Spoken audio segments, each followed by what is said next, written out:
بینەرانی عزیز سڵاوتان لێبێت من یادگارفایەقم ئەم شەو لە ئەڵقەیەکی دیکەی وێنە گەورەکە لەگەڵتانە بم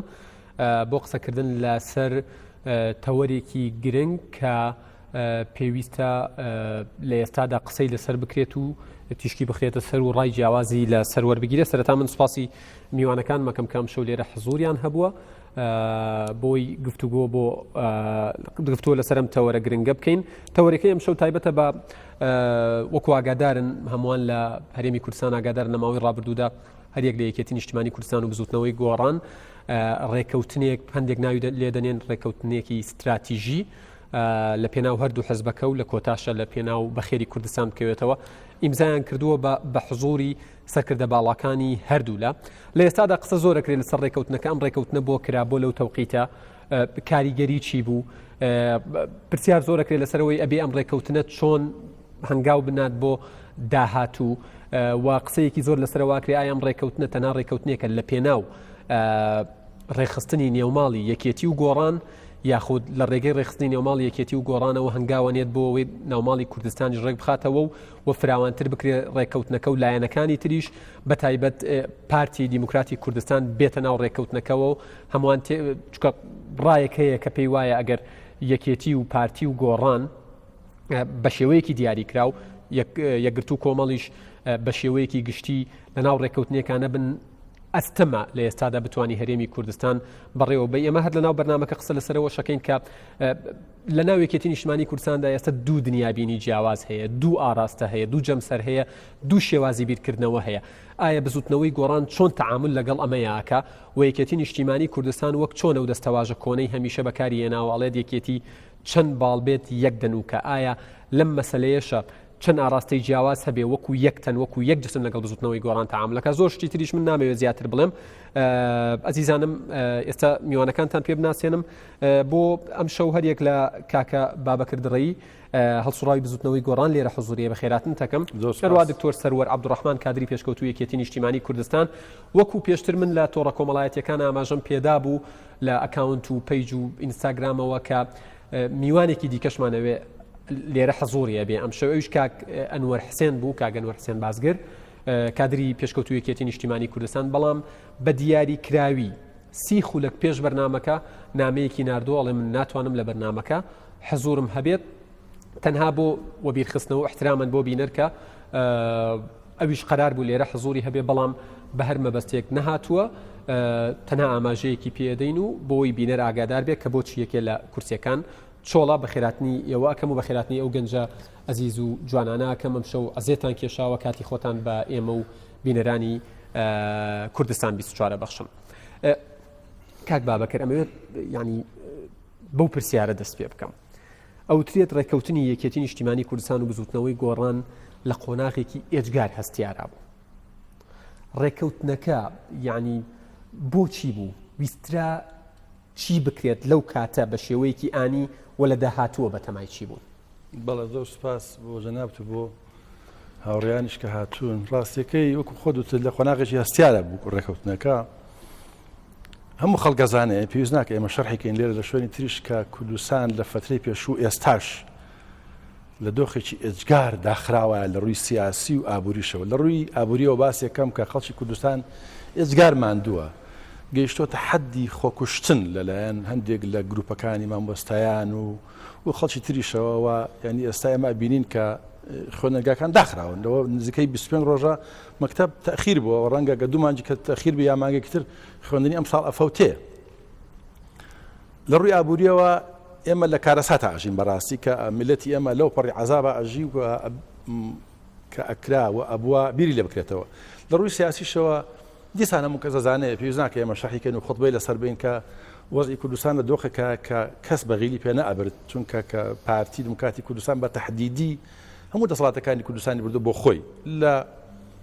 سەرۆکاتی هەرێم، سەرۆکاتی حکوومەت، سەرۆکاتی هەموو سەرۆکاتەکانی هیدادوەری 18 سەرۆکاتیە و تەنها سەرۆکاتێک لای گۆڕان بوو بە تەحتی حزبەکەی کە منیشی تیاکەم سەرۆکاتی پەرلەمان بوو. ئەویشیان وا لێ کرد کە دیسان ئەوەندە واضحە ئەوەندە غەدرێکی گەورەی کە پێویست ناکەم لێرە باسی کەمەوە. وەزعێکی سیاسی داخرا و پڕ لە زوڵم و زۆر، وەزعێکی ئابووری ناخۆش پڕ لە کارەسات کە وەکو باسم کرێسا هەمومانەوانی لێرین بە جەنابیشتۆ بە ئەوانی بەڕێزان لێرەشن هەمومان دەزانین کە وەزعێکی ناخۆشی ئابووری قەیرانە بە معنای کەلیمە قەیران یعنی ئەزمەیەکی گەورەی ئینسانی لە وڵاتەکەمان هەیە کە ئیتر ڕەنگە لە هەفتەی داهاتووە بۆ نمونە خەستەخانەکان دابخرێن هەفتەی داهاتوو ڕەنگە داری ئاو دابخرێ من بە خۆم ئاگادارم حکومەوەی کە مۆزەفی دەوڵاتیشم هەنی گۆڕانویستی ئەم وەزعە بە ئاقارەکە بەرێ و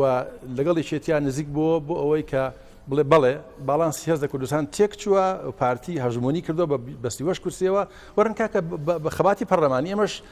ئەغلبیە دروستکەین ئەوە بوو کە یەکێتی بە 18 کورسیەوە و گۆڕان بە 24 کورسیەوە هەوڵیاندا کە ئەمە دروستکەن و اتفاقە دروست بووە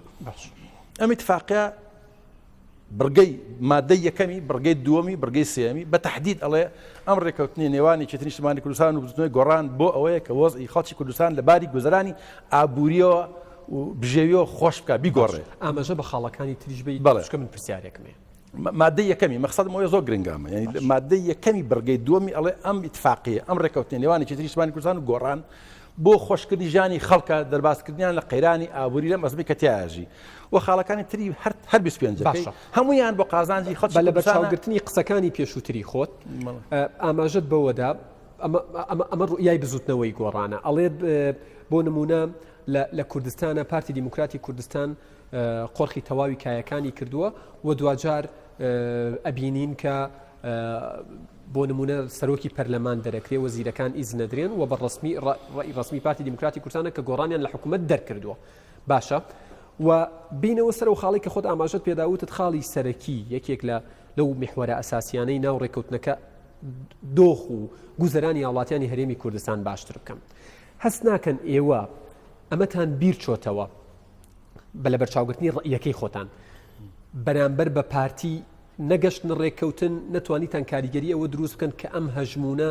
هەندێک کاڵ بێتەوە بە ساڵحی خەڵک بشکێتەوە چون ڕخنەی ئەوە لە ئێواگیرێ لەو کاتەیە ئەبوو لەگەڵ پارتیە دانیشن لەگەڵ پارتیە ڕێکەون بەڵام دوایەوە یەکێتی و گۆڕان ڕێکەکەون جیاوازەکان تۆخترە بێتەوە ئەزانی ئەمە تحلیلێکی بڵێم چۆنە ینی سوریالی ینی فەوقی واقعیە ینی پارتی لە وڵاتە حزبێکە دەسەڵاتی بەدەستەوەیە مەفروزە لە سەرەتی واجبیەتی ئەرکێتی وەکو حزبێکی سیاسی بەتەنگژانی خەڵکەوە بێ بەتەنگ ئابووری خەڵکەوە بێ وەخوانی دیعاکەن لە سەرۆکی حکوومەت و سەموو ئەوانەی کە لە دەسەڵاتان لە پارتی لە تەلەڤیزیۆن قساکەن ئەوانش مهتەمن بە ژیانی خەڵک زۆر نامەنتقیە زۆر غەدرە پارتی پێی وابێ کە یەکێتی و گۆڕان ڕێکەون ئەو وەزی خەڵک ناخۆشتر بکە من قسەکەی تو وا ئیسنتاجەکەم بە مەسد ئەوە ینی ئەوە پارتی بێتە پێشەوە و هەموو هەوڵێک بات بۆ ئەوەی کە ئەم اتفاقی یەکێتی و گۆڕان بەرە ئەوە بڕۆ لەگەڵی ویشە ڕێ بکەون بۆ ژیانی خەڵک خۆشکە عملی چیتان بۆ خەڵک کرد لە ئەنجامی ئەم ڕێکەوتنە ئەزانی من بە واضحی بڵێم ئەم وەزع ئابووری کوردستان ئەم غەدرەی لە خەڵکی کوردستان ئەکرێ پەیوەندی هەیە ئەم وەزع ئابووریە پەیوەندی هەیە بەو غەدرە سیاسی لە کوردستانە هەیە ئەگەر لە ڕووی سیاسیەکە بەڵێ ئەگەر لە ڕووی سیاسیەوە ئێمە وڵاتێکی شەفافمان هەبووە لە ڕووی شەفافەتی لە هەموو شەفافەتی سیاسی و ئابووری ئەگەر لە کوردستانە دیموکراتی حاکم بێ یعنی دەسەڵاتەکان هەمویان هەرسێ دەسەڵاتەکە دادوەری تەشریعی لەگەڵ جێبەجێکردن یعنی دەوڵەت یعنی کابینە ئەمانە پێکەوە هاوکاری یەکتریان بکردایە وەکو ئەو سیستەمێکە لە دنیادا هەیە و جێبەجێ ئەکری ئیجازەم دەی گەر بە کورتی بێ سوپاس دەکەم بەڵێ ینی ئەگەر وڵاتەکە دیموکراسی بێ لە بڕگەیەکی اتفاقی ئێمە و یەکێتیشاوە هاتووە ینی کە بێ ئەم وڵاتە دیموکراسی بێ مادام دیموکراسی ڕعایەت ناکەی مادام تەداولی سڵتان ناکەی ینی ئەم ئەزمەیەش ڕاست ئەزمێکی ئابووری بۆ ئەرزی واقع ڕێکەوتنەکەتان نەنووسیوە بێگومان بۆ ئەرزی واقع نووسمانە لە ئەرزی واقع ئێوە ڕخنتان لە دیموکراسی هەبوو ڕخنتان لە پارتی هەبوو پێتان وا بۆ کە خەریکی قۆرخکاریە وایە بێگومان تەبان کەواتە نابێت ئەم ڕێکەوتنە بە شێوەیەک لە شێوەکان ئینقازی دۆخەکە بکە وتراوە کاک یادگارێن ئەوە نەبێت کە پارتی بێخەبەر بێ پارتی دوای ئەم اتفاقە هاتوون بۆ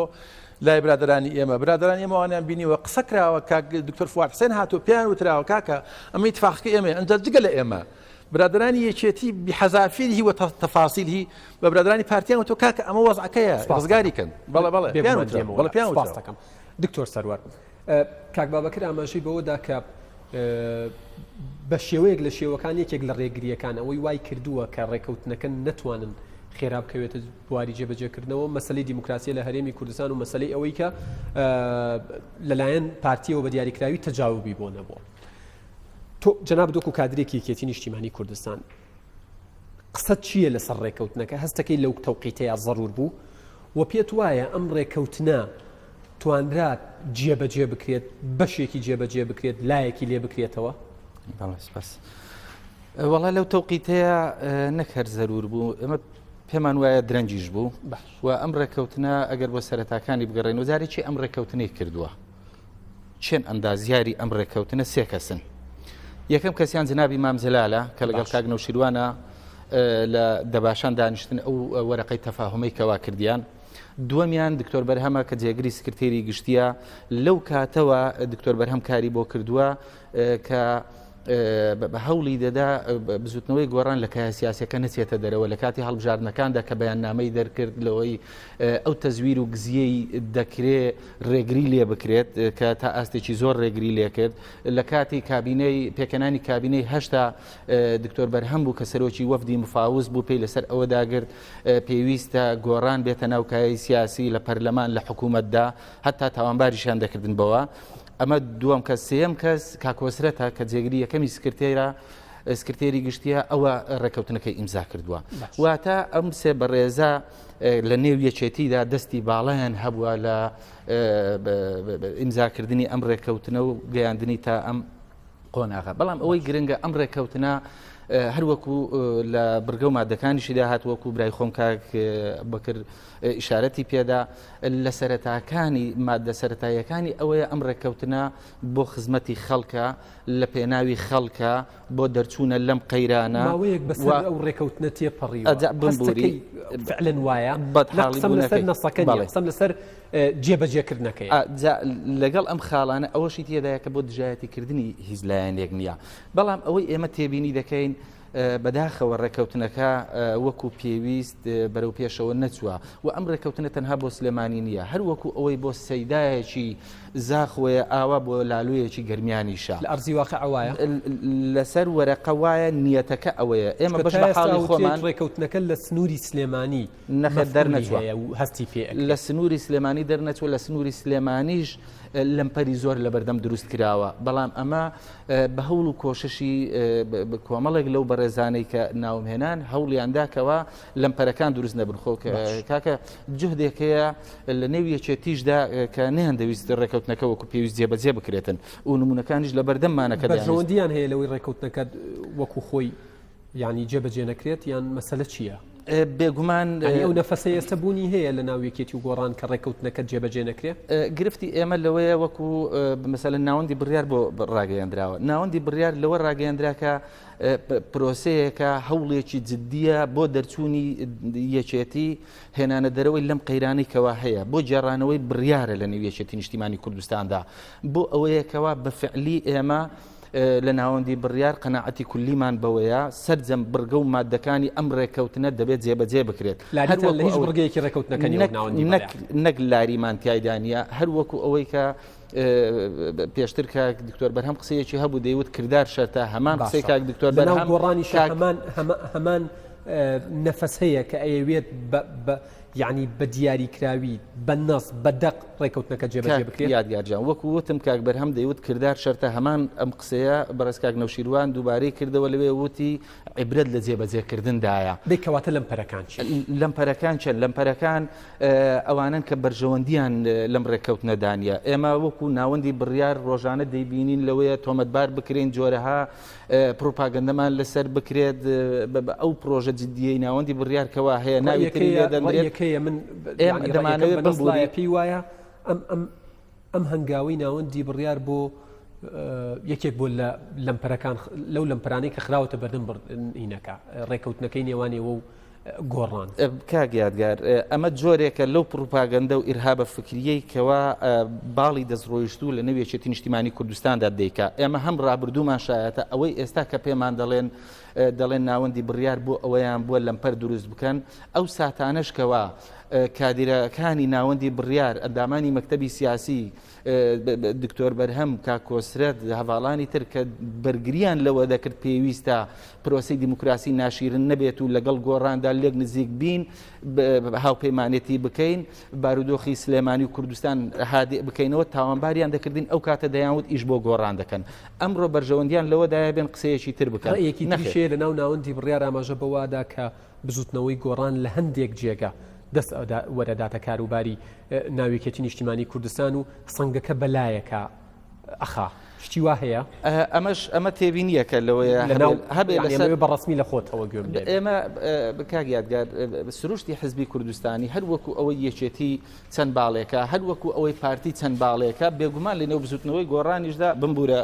کاک بکرد بەڵام لە نێو حزبی کوردیدا هەمووی وایە لە نێو بزوتنەوەی گۆڕانیش لەوەیە کەسانێک هەبنکەوە لەگەڵ ئەوەدا نەبن بۆ نمونە یەک لە بەندەکانی ڕێککەوتنەکە مەسلەی دەستا و دەستکردن و پابندبوونە بەو ڕێککەوتنی کە پێشتر کراوە کە مەسلەی ڕادەستکردنی پارێزگاری سلێمانی بوو بە بزوتنەوەی گۆڕان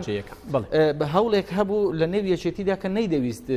ئەمە ڕادەست بکات هەر وەکو ئەوی بینیمان لە سەردەمی بەڕێوەچوونی پرۆسەکەدا تاخیریان کرد بەوەی کەوا پارێزگاری کۆن ئیستیقالە ناکات یان ڕۆژی دواتر کۆبوونەوەکە نەکراوەڵە ئەندامانی ئەنجومەن ناسنە کۆبوونەوە و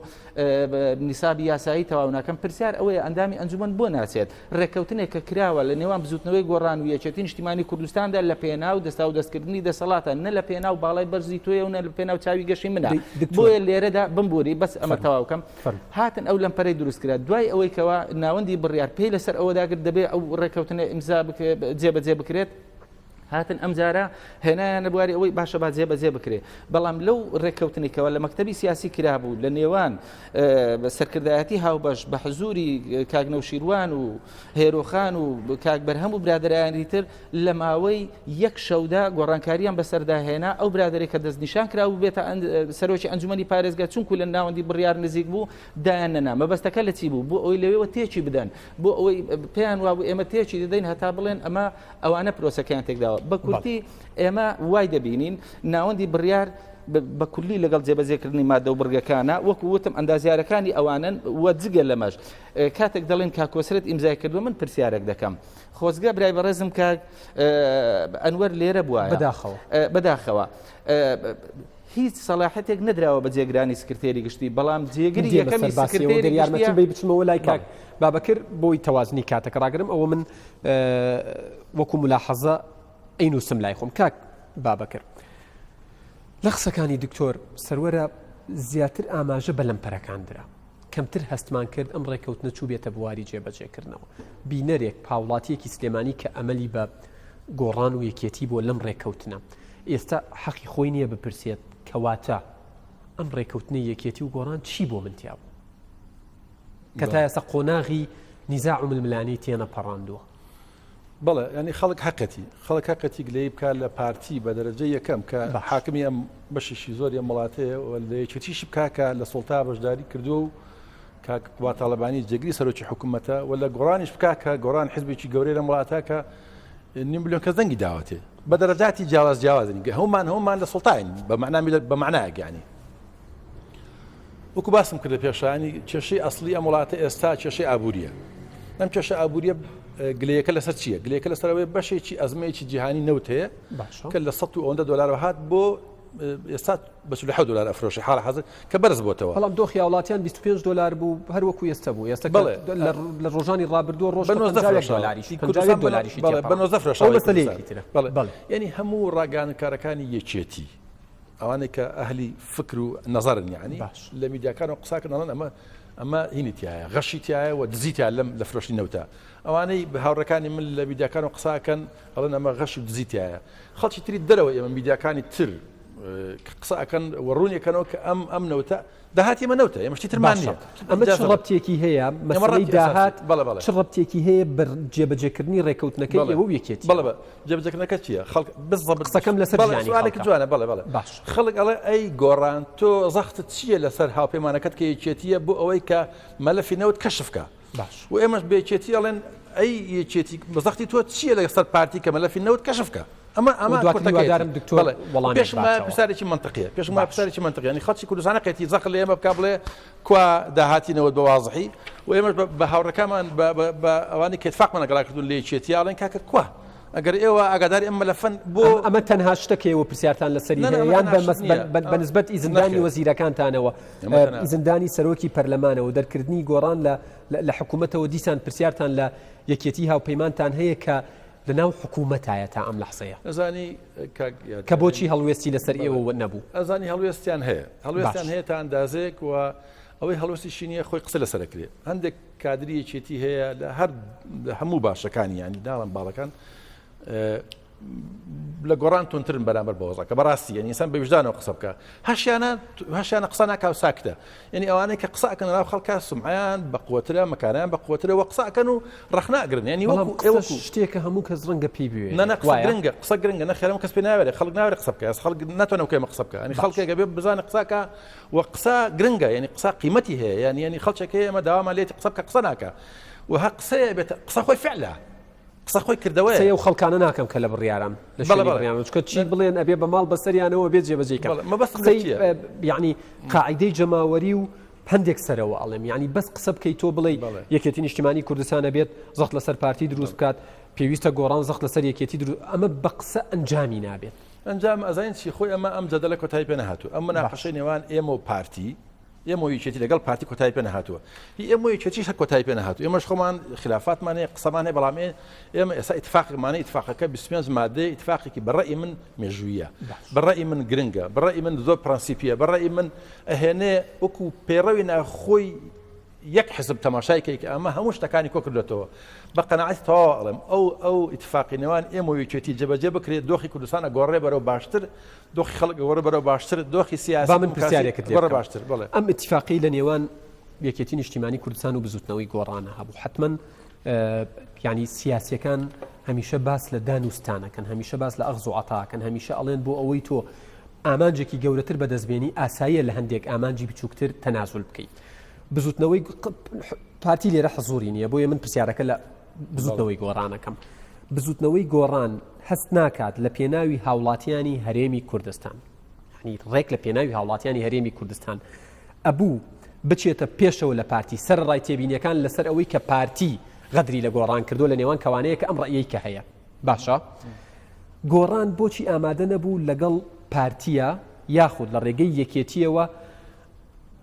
لەسەر مێزێکدا بنیشن و لە کۆتا خاڵە بەسوودی هاوڵاتیان بکەوێتەوە جواب بدەمەوە زانی مۆزوعەکە چی ئێمە دوو پرەنسیپی ئەساسیمانێ لە دنیادا لە هەموو دنیای سیاسەت لەم دوو پرەنسیپە لای من پێکهاتەوە پێم وایە واقعیشانی ئەویش عیبارەتە لە تەوزیعی دەسەڵات و تەوزیعی سامان باش ئەوەی کورد پێڵێ نفوز و نقود یعنی لە بازارە وای پێڵێنێنی ئێمە هەستمان کرد ئەو فترەی کە لەگەڵ پارتی ئێمە کابینەمان پێکەوە هەبوو وەزیرەکانی ئێمە لێ بوون دوای ڕووداوەکانی دەرکردنی سەرۆکی پەرلەمان لە پردێ ئەوانە هەستمان کرد کە بەداخەوە پارتی دموکراتی کوردستان ئامادە نییە بە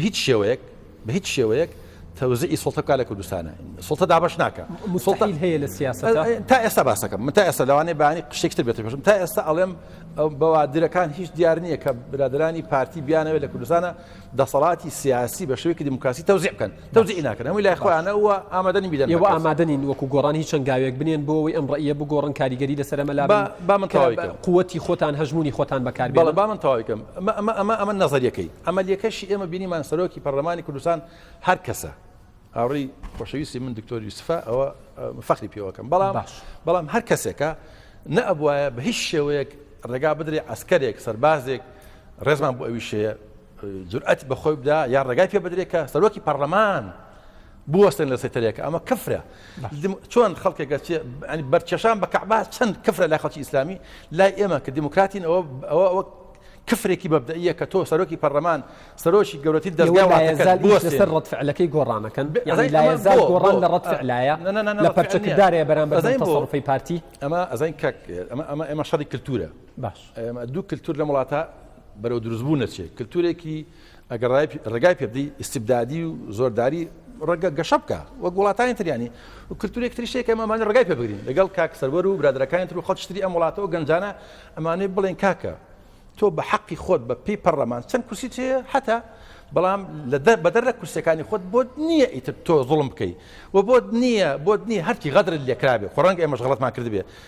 بۆت نییە سەرۆکی پەرلەمان دەستگایەکی ئەساسی وڵاتەکەت ئەمە نەبیستراوە من نەمبیستۆشتیوە لە دنیادا نەمبیستوە سەرۆکی پەرلەمان ینی لە سەیتەرە بیوەستێنن بەڕاستی ئەمە ڕێگەدان ڕێگەدان ببوور ڕێگەدان بەم سیستەمە بەم کللتورە ئەم وڵاتی ئەمە بەرەو وێرانە ئەبا یەکێتی و گۆڕان و یەکێتی چی ئەکەن زۆر بە کورتی وەڵامم بیتەوە دواتریش گەروی قسەکانت تەکمیل بکەیت کێشە نابێ یەکێتی و گۆڕان و یەکێتی لە ئێستاە ئەیانەوێت چی بکەن بۆ ئەوەی بە پارتی دیموکراتی کوردستان بڵێن کاتی ئەوە هاتووە دانیشین ڕێککەوین ڕابردوو لە بیر نەکرێت و لاپەڕەیەکی سپی هەڵ نەدرێتەوە بێ لە بەرچاوگرتنی ئەوەی ڕووی داوە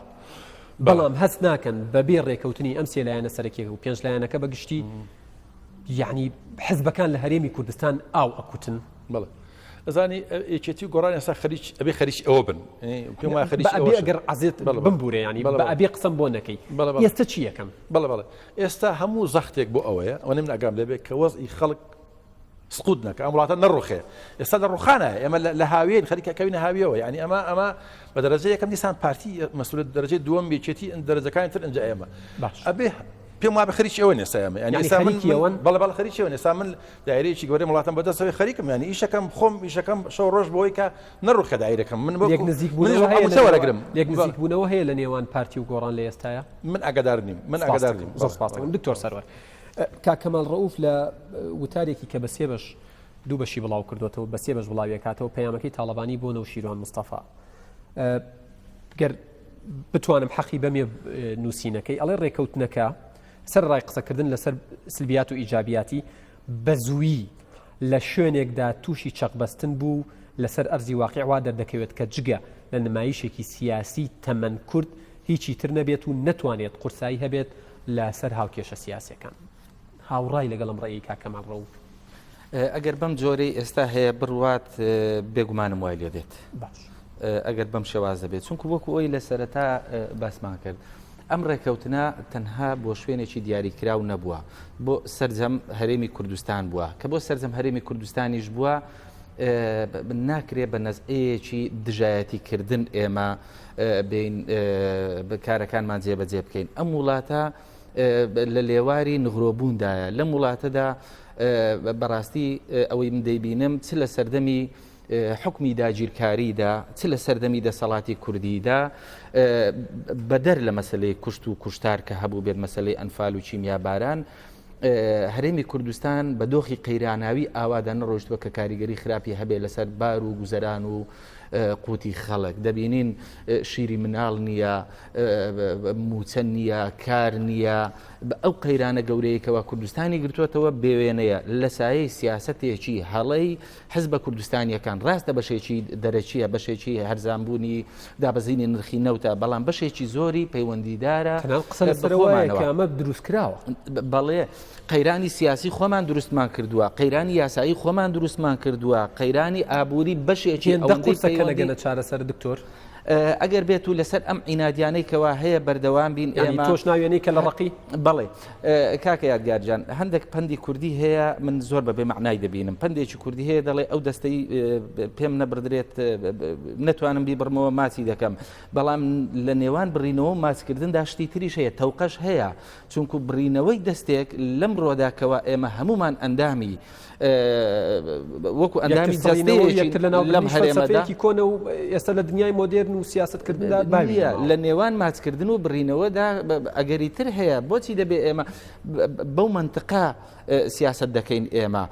کاکە یادگارجان ئەمە یەکێکیانە خاڵی دووەمیان حزبە سیاسەکان دەبێت ڕاستگۆیانە بینە سەرخەت خطابی ژوورەوە و دەرەوەمان یەک بێت بە دووفاقی ناکرێت ئێمە سیاست بکەین بۆ نمونە ئەم حزبە سیاسانی ئێمە ئەوەندەی حزبی پۆپۆلیستین ئەوەندەی خەمی کۆکردنەوەی جەماوەریانە لە دەوریان بێ خەمی لایکی فێسبووکیانە بەڵێ کار لەسەر مەسەلەی جدی ناکەن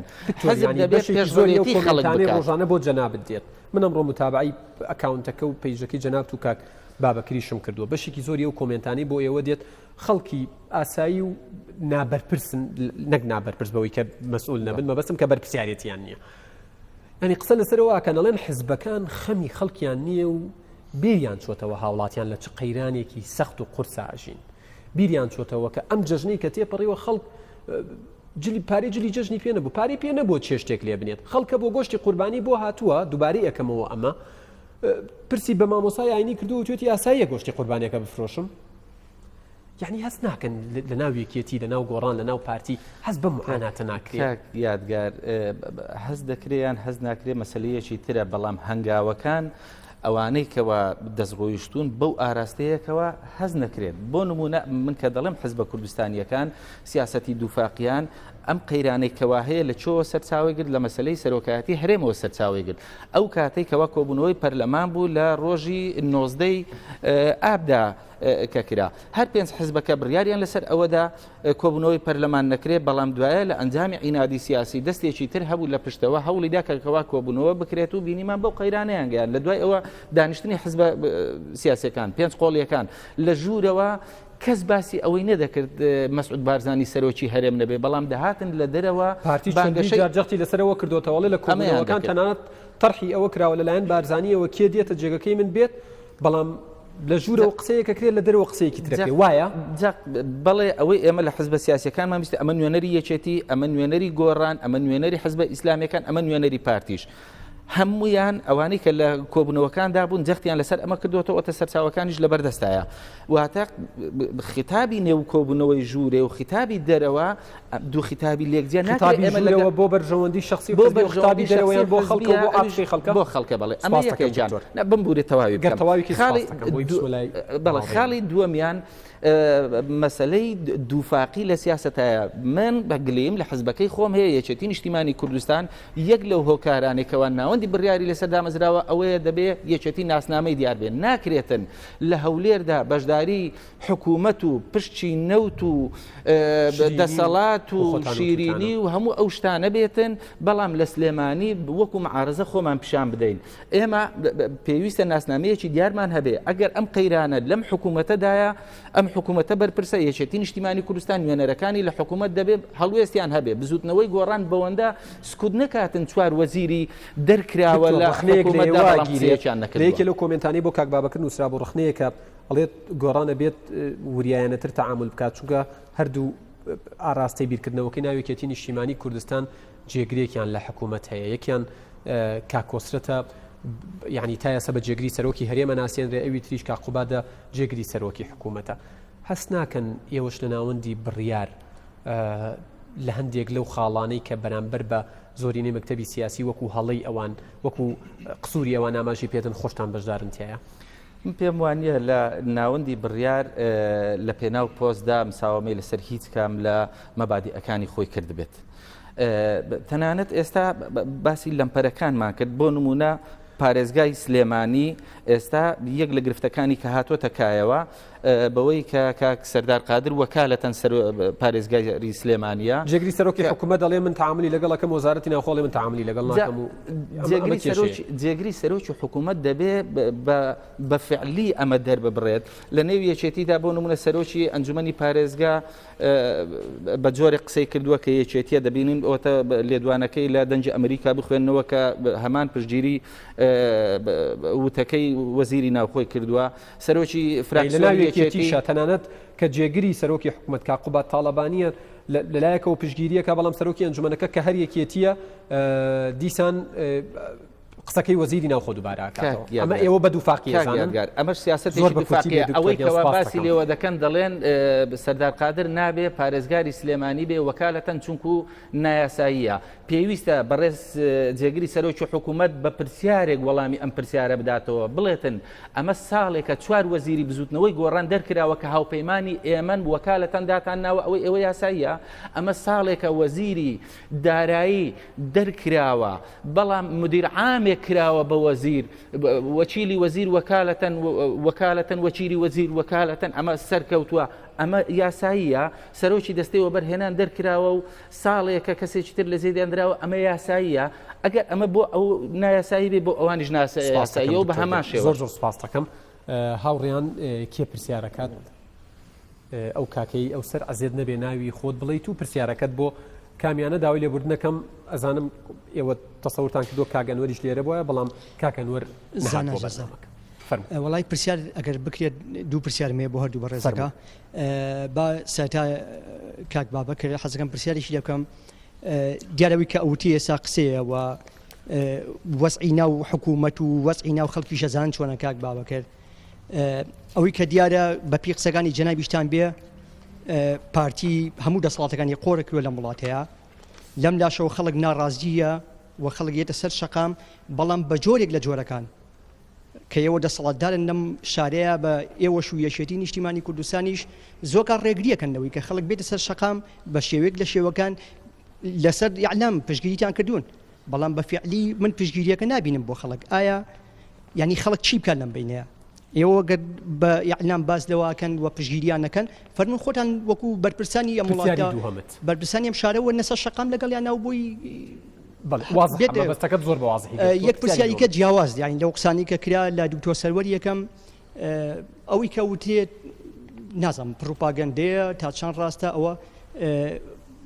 باڵی ناوەندی بڕیار باز لەواکرێکە لە پارتیەوە نزیکە ئەو یەکێک بوو لە پرسیارەکانی منیش بەڵێ باشە سپاس دەکەم ناوی جەنابەت چی بوو زاناچە کاکە زانە بەڵێ کاکەیەکی تر گۆران ئیبراهیم بەڵێ کاکە وڵا پێشەکی من ویستم نەویست لەگەڵ برادر هەوا ڕێکەوت بین باسی هیچ لەو کێشانە نەکەل ناوەکێتی بەڵام ڕوونکردنەوەیەک بۆ کاک دکتۆر سەروەر ئەو باسی ئەندازیارانی ڕێکەوتنی ناو نێوانی یەکێتی و گۆڕانی کرد ئەو فەرمووی کە تەنها بە ڕێزان جێگرانی سکرتێری گشتیکە سەرکردەی ئێمن ئەوانە ئەندازیاری ڕێکەوتنەکەن بەڵام هەموو لە ئاماژەی بە خاتوێر و ئیبراهیم بەڵام هەموو لە جەنابی سەرەتا فەرمووی تەنها ئەو دوو بەڕێزە بەڵام هەموو کەسێک گەزانێک کە ئەندازیارانی ڕێکەوتنی نێوانی یەکێتی و گۆڕان پێش هەموو کەس کاک مەلا بەختیار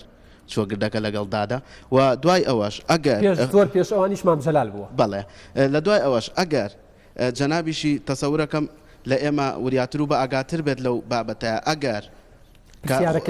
خۆیان ناویان نەنە باڵی دەستڕۆشت و ئەگەر ئەوان ئەم ڕێکەوتنیان نەکردایە ئەم ڕێکەوتنە ئەگەیشتە ئەنجام هەز ناکات غەدرێکی گەورەی لە هەڤاڵەکانی تری کرد دوای ئەوە ئەگەر پرسیارێک بۆ کاک بابەکردڕایی کاک بابەکرد خۆی ڕێکەوتن لە هەر بارێکا بێت شتێکی باشە ئێمە ئەزانین بزوتنەوەی گۆڕان لە خۆشگوزەرانی و بارێکی ئابووری باش و ئاسایش و ئەمنیەت و لەو کاتانەیە لە یەکێتی جیابەوە کە لەو کاتانەیە زولفەی زەواجە بوو زولفەی عقارە بوو بەڵام خەڵک ئێستا ڕوعموچەکەشی نادرێ پەیوانیە کە ئەم ڕێکەوتنەی ئێستا پەشیمان بوونەوە بێ لەو هەڵە گەورەیە و بۆ چاکردنەوەی هەڵەکە بزوتنەوەی گۆڕان بێ لەم ببوورە کاک یادگاریەک پرسیارەکە بۆ کاک بابەکردڕایی ناکرێت ببوورە خۆی بەشێکی گەورەی کێشەکە لەگەڵ پارتیایە پارتی دیموکراتی کوردستان ئەمە واقعەکە کە پارتی دیموکراتی کوردستان هێزی یەکەمە لە کوردستانە باشە ناکرێت دەرچەیەک لە ڕێکەوتنی نێوان یەکێتی و گۆڕانە بدۆزرێتەوە دەرچەیەکی ڕوون بێت باز لە ڕێکەوتن بکات لەگەڵ پارتی دیموکراتی کوردستان. زۆر سپاس کاکە گۆران ئەو کاکەیە فەرموو. زۆر سپاس کاکەگەر بەڵام پرسیارێکم بۆ کاک بابەکر هەیە سەیوان ئیسماعیل کاکە سەیوان سەرەتای دروستکردنی کابینە بزوتنەوەی گۆڕان لەگەڵ پارتی دیموکراتی کوردستان بینیان زۆر باش بوو ڕێکەوتن و حکوومەتی بەناوی خۆیان بنکەفراوانیان دروست کرد بەڵام دوای ماوەیەک ئەوە بوو نەتیجەکانی دەرکەوت و ئێستا سەرۆکی پەرلەمانیان وەکو خۆمانەڵێ وەکو لەناو کوردواریە ناردەوە ماڵەوە ئەمە هۆکاری چی بوو دوای ئەوە چارەسەری ئەمە چییە چارەسەریش چییە سوپاس کاکە سەیوان فەرموو من فەرهاد بەخێراتتان دەکەم من پرسیارەکەم بۆ دکتۆر سەروەرە ئاماژەی بۆەوەدا کە زۆربەی معارزەکان لە سلێمانیە و کاک بابەکرش باسیەوەی کرد کە قۆڕقکردنەکان زیاتر لە ڕێگەی پارتیەوە ئێوە بۆ هەوڵێک بۆ لە ڕێگەی ئەم ڕێکەوتنەکە من زۆر خۆم بەخۆشحاڵ دەزانم ئەم ڕێکەوتنە بە شێوەیەکی معقول بڕابڕێەوە لە ڕێگەی ئەم ڕێکەوتنەوە هەوڵێک بن کە معارزەکان بخەنم دوو پارێزگاکەی تریش بۆن بۆچی هەموو جارانی خەڵکی ئێرە تەلەبەی ئێرە دکتۆری ئێرە نەخۆشی ئێرە هەر ئێرە زەرمەند بێ ینی بایکۆ دەکرێت هەر لێرە بکرێ مەبەستەوەیە بۆ سلێمانی زەقراوە زیاتر هەر سنووری سلێمانی زەرمەند نەبێ من ناڵم ینی چێ تۆخکردیان چۆن تۆخراوەتەوە ینی هەوڵێک بدرێ لە هەموو شوێنەکە لە کوردستانە یەک دەنگەبێ و ئەمەیان وازەحە پرسیاری ترتە بوو کاکە فەرهاد سپاس دەکەم کاکە شاباز لەسەرەوە فەرموو دەستخۆشی لێکم کاگیادگار دەرم کۆمەڵێک پرسیارمەیەگەر ئیزم بی بە کورتی پوختی خێرابی کێ سپاس دەکەم بۆ لەم بەرنامەیە و لە زۆربەی لێدوانەکانی کادرانی یەکێتی و گۆڕانە باس لەوا کرێ پێویستە ڕێکەوتنەکە لە 100% بگرێت جەبەجە بگرێت واتە بەکردداری بکرێت کاتی هەردووشیان وا ئەڵێن لایانی سێم نییە ئەی کامیانە کە جێبەجێ ناکە یاخود تۆمەتباری جێبەجێ نەکردنێتی و پرسیارێکیش بۆ دکتۆر سەرۆر زۆر جار کادرانی ناوەندی بڕیار خەڵک باز لەواکە کە لە کەناڵەکانی نزیک لە پارتی دیموکراتی کوردستان کۆم کەناڵە و کەناڵی ڕوودا و لێدوانەکانی خۆشیانیان لە ناوی شێتیا کۆمەڵی ڕاگەاندن هەیە بۆچی کە لە ناوی کێتیا بیرروڕا ئازادە بۆ لە کەناڵەکانی خۆتان بۆ نمونە بۆ چوون و تێبینیەکانتان لەوێ ڕناگەێنن هەر لە ناو خەڵکە ئەڵێن کاک بابەکرد ئەمە وتەی من نییە ئەڵێن یەکێتی بە ڕێکەوتنەکەی گۆڕانی زیندوو کردەوە بە کورتی و کاگیادگار من پێشنیارێکیشم بۆ بەڕێستانەیە دیارە بەدەر لێشێتی لە ناو یەکگرتوو لە ناو پارتی دیموکراتی کوردستان بە تایبەتی و هەتا باز لە گۆڕانەکرێت کە دوو جەمسەر هەیە من پێشنیارەکەم لە باتی ئەو سێ کورسی کە ئێستان بەڕێزانە لێرن وێنە گەورەکەی جەمسەرەکانی پارتی دیموکراتی کوردستان کە کاک نێچیروان بارزانی و کاک مەسعود بارزانیە گەورەتر بکەیت و بەرنمەیەکی هاوشێوی ئەو بەرنامە بکەیت ئەمە ڕایەکە و کاک دکتۆر سەرۆریش ئاماژەی پێدا ینی من لە موقعەکانی مۆڵام بەمەوە بەڵام وەکو پێشکەشکارێک ڕێیەکی علامی خۆمت پێ بڵێم لە بچووکترین تا گەورەترین کادری پارتی دیموکراتی کوردستان بڵێ وەرە لەسەر دوو باڵی یاخود دوو جەمسەری لەناو پارتیە قساکەین هیچ کەسێک ئامادە نییە بێت لەناو بەرنامەکە قسە بکە بە تەنهاش من کێ بێنم قسەی لەسەر بکە وایە ڕاستە مشکل لە باشی بەرنامەکانی بەڕێز نییە لە پێشتریش و ئێستاشە بەڵام ئەمە قسەی زۆر زۆر لە هاوڕێیانی ڕۆژنامەنووس و زۆرێک لە خەڵکە زۆر سپاس دەکەم پرسیار نەمابوو زۆر سپاس دەکەم وەڵامی ئەم پرسیارانە بۆی بە خێرایی وەرگرمەوە کاک بابەکرد پێم وا بێتەوە پرسیارەکانە نووسیوەتەوە بە کورتی و پوختی وەڵامی بیتەوە چکە یەک دوو تەوەری دیکەش هەیە بۆی پێشتەوابوون قسەی لەسەر بەڵێ زۆر سپاس ڕاستی ئەم هاوڕێمان کاکزاناڵی خەڵک ناڕازیە لە پارتی و ئێوە ڕێگریەکەن لە هاتنی خەڵک بۆ شەقام ئێمە ڕێگری ناکەین بەڕاستی لە هاتنی خەڵک بۆ شەقام پێمان وایە خەباتێکی مەدەنیە ینی خۆنیشاندان مافێکی قانونی خەڵکە و ئێمە ڕێگریمان نەکردو بە هیچ شێوەیەک و ڕێگریش ناکەین بەڵام ئەوەی کە ئێمە لامان خراپە و ڕێگری لێ ئەکەین پێمان وایە ئەبێ ڕێگری لێ بکەنەوەیەکە تونند و تیژی هەبێت لە سەر شەقامە جیناوەکی تر ئێمە خۆمان تەییدمان کردووە هاوڕێکانی من پەرلەمانەکان و خەڵکی تری گۆڕان بەشداری تیا کردووە ئەمە یەک نایکەین قەتعیەن ئەمە مافێکی قانونیە ناکرێت ئێمە ئەوکەین بەڵام مەسەلەکە جاری وا بیر بکەینەوە ئایا ئەم خۆنیشاندانانە سوودێکی هەیە لێرە ئەیکەی ئەم دەنگە ئەگا بە شوێنێک ئەمەش بەخۆی پرسیارە بەڕاستی ئەبێ ئێمە وا بکەین کە ئەو کارێکی یەکەین سوودی هەبێ بەڵێ کاک گۆران ئەڵێ ڕێکەوتن باشە گۆڕان لە کاتێکی باشدا جیابەوە مۆزۆیکی گرنگە ئەڵێ گۆڕانە کاتێکی لە کاتێکە جیابەوە کە وەزی خەڵک باش بوو ئێستا کە وەزی خەڵک باش نییە ئەم اتفاقی بینی ئێمە و یەکێتی بۆ معنای پەشمان بنەوەلەوە نەخێر وانێ گۆڕان لە کاتێکە لە یەکێتی جانەبەوە سەن گۆڕان ئەو تەفسیرە غەڵەت یانی کە بڵێ گۆڕان لە یەکێتی جیابەوە گۆڕان دروست بووە لە عیبارەتە لە خەڵکی یەکێتی کە من بووم من و ئێمە برادەکانی من و خەڵکی تریش دەرەوە ئێمە لە حیزبەکانی کەەوە هاتوون یعنی گۆڕان وەکو باسم کرد لە خاڵی لە پێشتر ینی دوو خاڵی ئەساسیە لە سیاست تەوزیعکردنی دەسەڵات و تەوزیعکردنی سامان ئەو کاتە گۆڕان شەڕی ئەکرد بۆ تەوزیعی دەسەڵات لە کوردستانە یعنی بەشداریکردنی خەڵک لە ڕێگای گۆڕانەوە وفعلا توانی 25 کەس بنێتە پەرلەمان و شەڕی کرد و ئەو شەڕانەی کردوێتی گۆڕان لە پەرلەمانی کوردستانە بۆ دابەشکردنی دەسەڵات لە کوردستانە لە بەرامبەر یەکێتی شابووە لە بەرامبەر پارتی شابوو و توانێت 25 کورسی بێنێ و ئەم هێنانی کورسیانی پەرلەمان بە معنایە کە ژمارەیەکی تری خەڵک نیم بلوێ خەڵکی تری کوردستان بە حەق دەنجی داوا بۆم حیزبەوە چاوەڕوانی لێ هەیە باشە ئەمە فقرەکەم پەشیمان بوونەوەیە نەخەت تەواو نەکردو سوورەکەم تەواو خەمی کاتەکەمە بۆ سوورەکە حەقمە چونکە وێنە گەورەکە بەڵێ فەرموو موضوع تقسيم السلطه اما بجدار بنتيا والله توزيع سامان اما بجدار بنتيا استا او كاتش يستاش شري سامان ما اما السلطه لبشكي ام برسياره بابكم والله لبشكي يعني هلا سرقسكي خوت بس لواكري بزوتنوي قران ليستايا لقال لك تيني اجتماعي كردستان لسليماني ده صلاتنيو يعني لم سنوره لسنوري سليماني لسنوري هلبجه لسنوري داري قرميان ايوه شتان بدستا باشا بو ايش لسر او ناكن ك داهاتی سلێمانی ڕوون بکەن شەفافی بکەن وەکو خۆتانەڵن بۆ هاوڵاتیانی هەرێم بەگشتی و بە تایبەت بۆ شاری سلێمانی ئەم داهاتانە بۆ کوێڕۆ ئێمە خەریکین ینی من ئەم هەفتەیە لەگەڵ بەڕێز پارێزگار لە کۆبوونەوەدا بووین و ئەم داهاتانە شەفافە و 300 ئەوەندە نازانم ملیۆن دینارە ئەم داهاتانە بەشی ئەم منطقەیە ناکە داهاتی ئەبێ بە خەڵکی بڵێن ئێمە ئەبێ بە خەڵکی کوردستانی بڵێن کە فەشەلی حکوومەتی کوردی ئەوەیە لە ئەساسەوە کە داهاتی ئەسڵی ئەم وڵاتە فەقەت نەوتە هەوری نەداوە لە ڕێگای کەشت و گوزارەوە لە ڕێگای کشت و کاڵەوە داهاتی وڵات زیادکە و ئێستا ئێمە تووشی گرفت بووین چونکە حکوومەتەکەمان و ڕەهبەرانی ئەم وڵاتە فاشل بوون لە هێنانی بەشێکی تری ئابووری بۆ داهاتی سلێمانی بەشی خۆی ناکە ئەمە من قسەی ڕاستیە ئاگاتن لە داهاتی هەیە و ئەزانن چۆن ئاگامان لێت ئەوەی کە محافظ ئاگالێتی من ئاگام لێتی ئەوەی پارێزگار ئاگالێتی من نەیزانم بەڵام ئەبێ پارێزگار خۆی ئاگای لێ بێت خەمی پارێزگارە چکە حاکمی ئەوەی پارێزگار ئاگالێتی ئەوەی پارێزگار ئاگالێتی من شەیزانم بۆچی بۆ هاوڵاتیەوە ڕوونی ناکەنەوە وڵاتی ناخەنەڕوو بەڵێ ئەسەر ڕوونیەکەی ڕووکراوەتەوە محافظ ڕوونی کردەوە کە بەڵێ ئەم داهاتانی ئەم منطقەیە بەشی سەر پرسیارەکانی بەشی مۆزەف ناکە ینی بەشی مۆزەف بەشی کارمەند ناکە ئاماژەی بەوەدا لە ڕێکەوتنەکەی هیچ باس لەوە کراوە لە بڕگەیەکە لە بەشێکە کە لەگەڵ پارتیە بەڵێ جا من کللیبێکە مابوو ئێمە پەشیمان نین ئێمە لە مێژوی خۆمان پەشیمان نین بە هیچ شێوەیەک ئەم ململانەی کردومانە ملمانەیە کە قانونی بووە و ئەگەر پەشیمانی تیانێ لە مەسەلەکەدا ئێمە گۆڕانکاریمان کردووە تەماشامەکە ئێستا ئەزمۆ قەیرانی ئێستا جەناب تۆ قسەی بە مناڵی لێرەکانە ئەوە جۆرێکە لە هوشیاری سیاسی کەرتۆ ڕوبەڕووی سیاسی قساکەیت و بە جەریئانە قسەی خوا دەکەی ئەمە هوشیارێک گۆڕانێ نایکاوە لە وڵاتە بەرحاڵ ئەو پرسیاری تر کە جەناب باسێکەڵێ ناکرێ دەرچێک دۆزنەوە بۆ ڕێکەوتن لەگەڵ پارتیە بەڵێ دەکرێت پارتی قسێکی جوانی کرد بەڕێزێک لە سیاسەکانی کوردستان لەو کەسێک کە کێشەکەی ناوەتەوە ئەبێ خۆشی حەلیکە ئێمە کێشەمان نەناوەتەوە ئێمە گرفمە دروست نەکردو بە کوردستان ئەوانە کێشەکان دروست کردو ئەوانە حەلیکان ینی ئەوان خۆیان چی ڕێگی لە پەرلەمان کرد باسییان لەوە کرد کە بەشداریتان لە حکوومەتی بنکە فراوان کردو دو ماوەیەک شاونەتەوە ئەڵێ چارەسەر چییە؟ بەڵێ چارەسەر ئەمە مۆزوعێکە کە جەدەل لەسەرێتی چارەسەرەکە ئەوەیە کە وەکوتمان ئەم وڵاتە بە دوو ئاقارە ئەڕۆ ئاقارێکی ئیستیبدادی و ئاقارێکی دموکراسی ئێمە پێمان وایە ئێمە تەمسیلی دموکراسیەکەین وەک حیزبەکەی خۆمان هیچی دیعاکە کە تەمسیلی حرەکەیەکە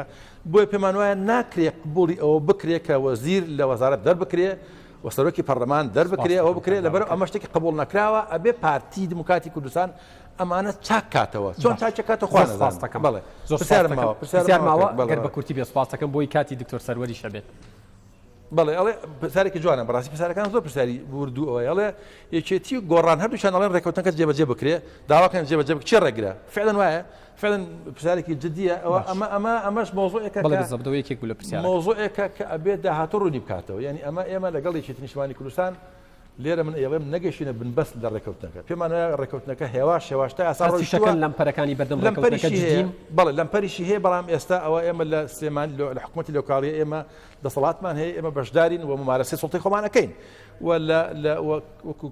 سەرۆر باسی کرد جەنابیشت باست کرد کاقوبات دوێنێ پێرە وتوێتی من تعامل لەگەڵ محافظ سلێمانیاکەم ئەمە مخالفەیە لەگەڵ